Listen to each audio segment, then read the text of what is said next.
కానీ పెట్టుకునేది నుదుటి పైన. విలువ ముఖ్యము కాదు, ఎక్కడ పెట్టుకుంటామో అనేదే ముఖ్యము. ఉప్పులాగా కటువుగా మాట్లాడేవాడు నిజమైన మిత్రుడు. చక్కెరలాగా మాట్లాడి మోసగించేవాడు నీచుడు. ఉప్పులో పురుగులు పడ్డ దాఖలాలే లేవు, తీపిలో పురుగులు పడని రోజే లేదు. ఏడుస్తూ ఈ లోకానికి అడుగెడతావు, ఏడుపుస్తూ లోకాన్ని వదిలి వెళ్ళిపోతావు. రమ్మన్న సమార్గంలోకి ఎవ్వరూ రారు, వద్దన్న చెడు మార్గాన్ని ఎంచుకుంటారు.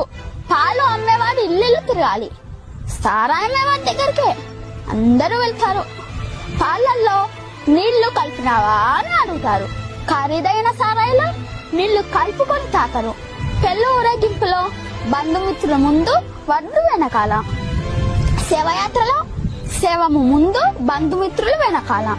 శవాన్ని ముట్టినందుకు స్నానం చేస్తారు, మూగజీవులను చంపి పూజిస్తారు. కొవ్వొత్తుని వెలిగించి చనిపోయిన వారిని